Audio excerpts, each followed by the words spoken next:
శుభం వ్యాధు శ్రీ గురుభ్యో నమః. ధనురాశి వారికి జనవరి 15 నుండి 31 వరకు ఏ విధంగా ఉన్న విషయాన్ని మనం ఈరోజు విశేషంగా తెలుసుకోవడం ప్రయత్నం చేద్దాం. ధనురాశిలో కుజుడు బుధుడికి ప్రభావం కనిపిస్తుంది. ద్వితీయంలో రవి, తృతీయంలో శనీశ్వరుడు, చతుర్థంలో చూస్తే రాహు. వరుసగా 4 పాపగ్రహాలు కనబడతారు. రాశిలో కుజుడు ఒక పాపగ్రహం, ద్వితీయంలో రవి, 3 శని, 4 రాహు. ఇవన్నీ దాటుకుంటే కానీ పంచంలో ఉన్న గురుడికి అనుగ్రహం కలగట్లే. అంటే ఒక పని చేయాలి అని అంటే ఈ 4టిని దాటుకోవాలి. ధనభావము, విక్రమస్థానము, భాతృస్థానం, అన్నదమ్ముల సంగతి చూసుకోవాలి. అలాగే తల్లిగారి యొక్క ఆరోగ్యం చూసుకుంటే కానీ మీ పిల్లవాడి యొక్క ఆరోగ్యం కనిపించదు. అంటే ఏం చెప్తామండి, పంచంలో గురుడు ఉన్నాడు. పంచంలో గురుడు ఉన్నాడు అంటే ఏమిటి అర్థము? గురుడు పంచంలో ఉంటే పిల్లలకి అన్ని రకాల భోగభాగ్యాలకు సంబంధించిన మార్గాలు మొదలవుతాయని చెప్తుంది. ఫైన్. కానీ ఆ పంచమకి వెళ్ళే ముందు ఎవరో ఉన్నారు, మీ రాశి నుండి పంచమ భావం వెళ్ళే మధ్యలో ఎవరో ఉన్నారు. మీరు ఏమైనా ప్రయత్నం చేయాలంటే రాశిలో కుజుడు కూర్చున్నాడు, అగ్నితత్వం గల కుజుడు.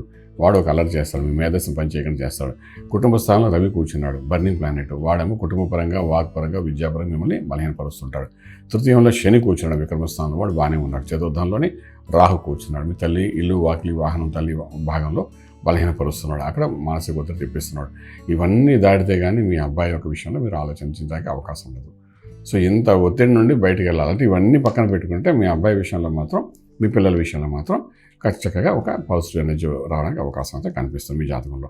ఇక ఇలాగ ఉంటే రాజ్యంలో కేతు ఉన్నారు. కమ్యూనికేషన్ స్కిల్స్ కేతు అక్కడ వచ్చాడు కాబట్టి కేతు అక్కడికి వచ్చిన తర్వాత స్థల మార్పు, స్థాన మార్పు అనేది మీ యొక్క జీవితంలో, ఉద్యోగంలో కనబడుతుంది. చిన్నపిస్తారు కనీసం టేబుల్ చైర్ అయినా మారడానికి అవకాశం ఉంటుంది. ఎందుకంటే నవంబర్ 1 తర్వాత వచ్చాడు. నవంబర్ 1 తర్వాత స్టేట్ గవర్నమెంట్ అవ్వండి, సెంట్రల్ గవర్నమెంట్ అవ్వండి, ఏదైనప్పటికీ ఆ చేంజ్ అనేది కొంత కనబడుతుంది. కానీ చేంజ్ అనేది ఒక బెనిఫిషియల్ కోసం అవుతుంది తప్ప ఇంక వేరేం కాదు.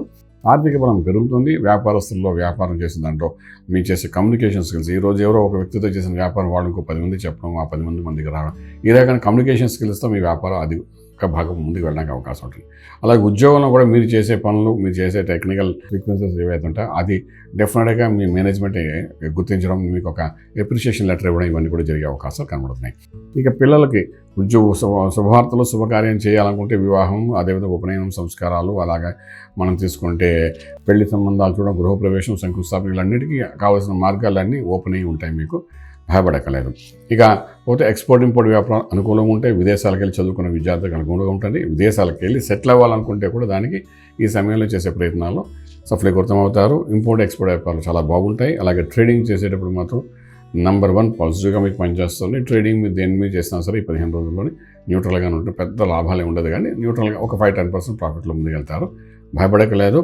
ఇక మంత్రం దగ్గరకు వచ్చినప్పుడు ఇక్కడ మనం చూసుకోవచ్చు, చతుర్థంలో రాహు యొక్క ప్రభావం బాగా కనబడుతుంది.